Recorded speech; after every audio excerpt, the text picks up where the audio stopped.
ವೀಕ್ಷಕರೇ ನಮಸ್ತೆ. ಡಿಸೆಂಬರ್ 4ನೇ ತಾರೀಕು ಸೌತ್ ಡೆಲ್ಲಿನಲ್ಲಿ ಒಂದು ಟ್ರಿಪಲ್ ಮರ್ಡರ್ ಆಗಿದೆ ಅಂತ ಪೊಲೀಸ್ನವ್ರಿಗೆ ಇನ್ಫಾರ್ಮೇಷನ್ ಸಿಗುತ್ತೆ.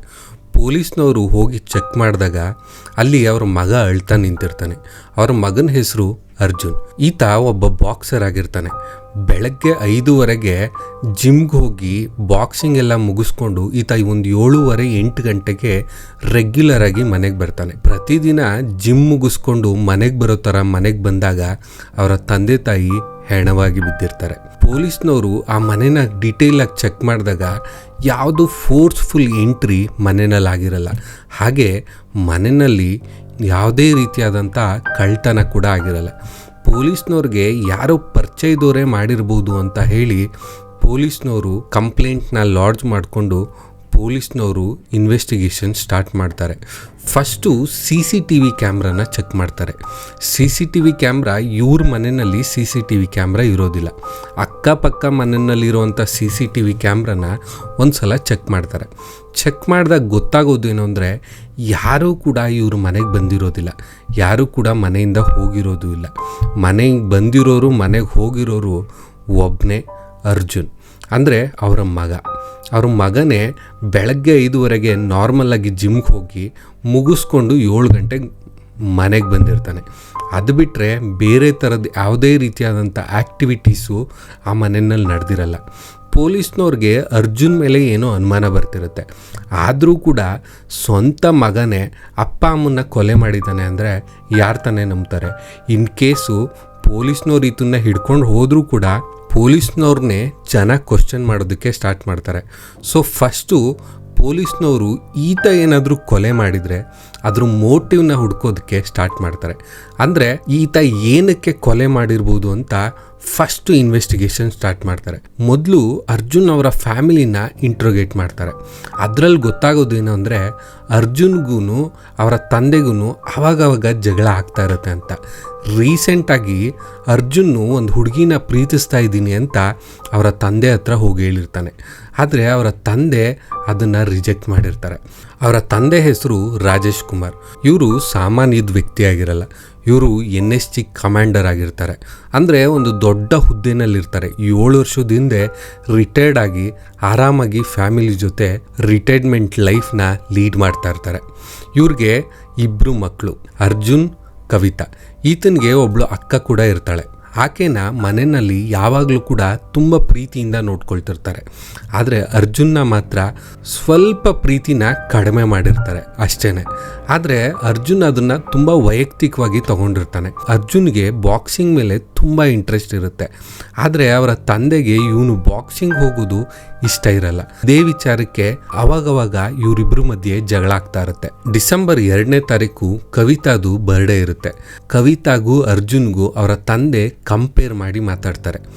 ಈ ಒಂದು ಕಂಪೇರಿಸನ್ನು ಅರ್ಜುನ್ಗೆ ಇಷ್ಟ ಆಗೋದಿಲ್ಲ. 2ನೇ ತಾರೀಕು ಈತ ಡಿಸೈಡ್ ಮಾಡ್ತಾನೆ ಅವರ ಅಪ್ಪನ್ನ ಕೊಲೆ ಮಾಡೋದಕ್ಕೆ. ಮೊದಲು ಇವ್ರ ಅಪ್ಪನ್ನ ಕೊಲೆ ಮಾಡಬೇಕು ಅಂತ ಅಂದ್ಕೊಳ್ತಾನೆ. ಆದರೆ ಇವ್ರ ಅಪ್ಪನ್ನ ಕೊಲೆ ಮಾಡಿದ್ರೆ ಅವ್ರ ಅಮ್ಮ ಸುಮ್ಮನೆ ಇರಲ್ಲ ಅಂತ ಅವ್ರ ಅಮ್ಮನೂ ಕೊಲೆ ಮಾಡೋದಕ್ಕೆ ಪ್ಲ್ಯಾನ್ ಮಾಡ್ತಾನೆ. ಇವರಿಬ್ಬರೂ ಕೊಲೆ ಮಾಡೋದಕ್ಕೆ ಫಸ್ಟು ಡಿಸೈಡ್ ಮಾಡ್ಕೊಳ್ತಾನೆ. ಆದರೆ ಕವಿತಾ ಇವನ್ ಲೀಸ್ಟಲ್ಲಿ ಇರೋದಿಲ್ಲ. ಆದರೂ ಇವರಿಬ್ಬರನ್ನ ಕೊಲೆ ಮಾಡಿದ್ರೆ ಕವಿತಾ ಪೊಲೀಸ್ನವ್ರಿಗೆ ಇನ್ಫಾರ್ಮೇಷನ್ ಕೊಡ್ಬೋದು ಅನ್ನೋ ಕಾರಣಕ್ಕೆ ಕವಿತನೂ ಕೂಡ ಮುಗಿಸೋ ಪ್ಲ್ಯಾನ್ ಮಾಡ್ತಾನೆ. ಆರ್ಮಿಯವ್ರ ಹತ್ರ ಲೈಸೆನ್ಸ್ಡ್ ವೆಪನ್ಸ್ ಇರ್ತವೆ.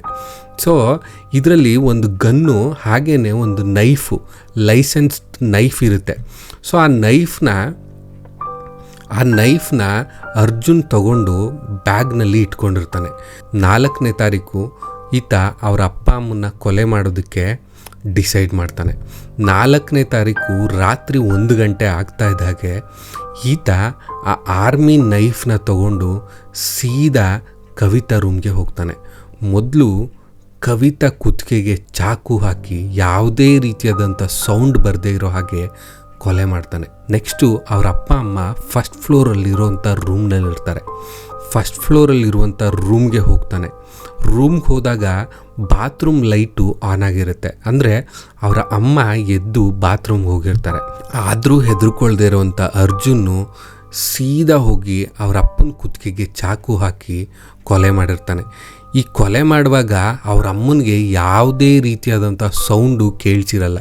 ನೋಡಿ, ಆ್ಯಕ್ಚುಲಿ ಮಲಗಿರುವಾಗಲೇ ಇವನು ಯಾಕೆ ಟಾರ್ಗೆಟ್ ಮಾಡ್ತಾನೆ ಅಂದರೆ ಅವರಪ್ಪ ಒಬ್ಬರು NSG ಕಮಾಂಡರ್ ಆಗಿರ್ತಾರೆ. ಇನ್ ಕೇಸ್ ಅವ್ರೇನಾದರೂ ಎದ್ದರೆ ಇವನನ್ನು ಯಾವುದೇ ಕಾರಣಕ್ಕೂ ಬಿಡೋದಿಲ್ಲ ಅಂತ ಇವನಿಗೂ ಗೊತ್ತಿರುತ್ತೆ. ಅದೇ ಕಾರಣಕ್ಕೆ ಮಲಗಿರುವಾಗಲೇ ಅವ್ರನ್ನ ಕೊಲೆ ಮಾಡೋದಕ್ಕೆ ಹೊಂಚಾಕಿ ಕೂತಿರ್ತಾನೆ.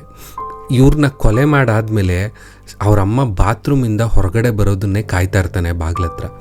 ಯಾವಾಗ ಅವರಮ್ಮ ಹೊರಗಡೆ ಬರ್ತಾರೋ ಅವ್ರ ಅಮ್ಮನ ಕುತ್ತಿಗೆಗೂ ಚಾಕು ಹಾಕಿ ಅಲ್ಲೇ ಕೊಲೆ ಮಾಡ್ತಾನೆ. ಇದೆಲ್ಲ ಆದಮೇಲೆ ಬೆಳಗ್ಗೆ 5 ಗಂಟೆ 5:30ವರೆಗೂ ಕಾಯ್ಕೊಂಡು ಕೂತಿರ್ತಾನೆ. ಯಾವಾಗ 5:30 ಆಗುತ್ತೋ ಆವಾಗ ಅವನ ಚಾಕುನ ಅವನ ಜಿಮ್ ಬ್ಯಾಗ್ನಲ್ಲಿ ಇಟ್ಕೊಂಡು ಸೀದಾ ಜಿಮ್ಗೆ ಹೋಗೋ ರೀತಿ ಜಿಮ್ಗೆ ಹೋಗ್ತಾನೆ. ಹೋಗಿ ಅಲ್ಲೇ ಇದ್ದಂಥ ಒಂದು ಕೆರೆಯಲ್ಲಿ ಆ ಚಾಕುನ ಎಸ್ತಿ ಮತ್ತೆ ರಿಟರ್ನ್ ಆಗ್ತಾನೆ ಮನೆಗೆ. ರಿಟರ್ನ್ ಆಗಿ ಬಂದು ನಾಟಕ ಮಾಡೋದಕ್ಕೆ ಸ್ಟಾರ್ಟ್ ಮಾಡ್ತಾನೆ. ಯಾರೋ ಅವ್ರ ಅಪ್ಪ ಅಮ್ಮನ್ನ ಕೊಲೆ ಮಾಡಿದ್ದಾರೆ ಅಂತ ಸುಳ್ಳು ಹೇಳ್ಕೊಂಡು ಎಲ್ಲರೂ ನಂಬಿಸೋ ಪ್ರಯತ್ನ ಮಾಡ್ತಾನೆ. ಈಗ ನಿಮ್ಮೆಲ್ರಿಗೂ ಒಂದು ಕ್ವಶನ್ ಬರ್ಬೋದು, ಈತ 4ನೇ ತಾರೀಕಿಗೆ ಏನಕ್ಕೆ ಕೊಲೆ ಮಾಡಬೇಕು ಅಂತ ಚೂಸ್ ಮಾಡ್ಕೊಂಡ ಅಂತ. 2ನೇ ತಾರೀಕು ಈತನಿಗೆ ಮರ್ಡ್ರು ಮಾಡಬೇಕು ಅಂತ ಅನಿಸಿದ್ರೆ 3ನೇ ತಾರೀಕೆ ಮಾಡ್ಬೋದಾಗಿತ್ತು, ಅಥವಾ 2ನೇ ತಾರೀಕೆ ಈತ ಮಾಡ್ಬೋದಾಗಿತ್ತು. ಆದರೆ 4ನೇ ತಾರೀಕೆ ಯಾಕೆ ಅಂತ ನಿಮಗೆ ಕ್ವಶನ್ ಬರ್ಬೋದು. 4ನೇ ತಾರೀಕು ಅವರ ಅಪ್ಪ ಅಮ್ಮಂದು ಆ್ಯನಿವರ್ಸರಿ ಇತ್ತು. ಆ್ಯನಿವರ್ಸರಿ ದಿನವೇ ಇವರಿಬ್ಬರನ್ನು ಕೊಲೆ ಮಾಡಬೇಕು ಅಂತ ಈತ ಅಂದ್ಕೊಂಡಿದ್ದ. ಪೊಲೀಸ್ನವರು ಎಲ್ಲ ಇನ್ಫಾರ್ಮೇಷನ್ನು ಗ್ಯಾದರ್ ಮಾಡಿ ಈಗ ಇವನನ್ನು ಅರೆಸ್ಟ್ ಮಾಡಿ ಜೈಲಿಗೆ ಕಳಿಸಿದ್ದಾರೆ. ಸೊ ಇಷ್ಟು ಕ್ರೂರವಾಗಿ ಕೊಲೆ ಮಾಡಿರುವಂಥ ಈ ವ್ಯಕ್ತಿಗೆ ಶಿಕ್ಷೆ ಆಗಲಿ ಅಂತ ಕೇಳ್ಕೊಳ್ತಾ ನಾನು ಈ ವಿಡಿಯೋನ ಮುಗಿಸ್ತೀನಿ. ನಿಮಗೇನಾದರೂ ಈ ವಿಡಿಯೋ ಇಷ್ಟ ಆಗಿದರೆ ದಯವಿಟ್ಟು ಲೈಕ್ ಮಾಡಿ, ಶೇರ್ ಮಾಡಿ, ಸಬ್ಸ್ಕ್ರೈಬ್ ಮಾಡ್ಕೊಳ್ಳೋದು ಮಾತ್ರ ಮರಿಬೇಡಿ. Thank you.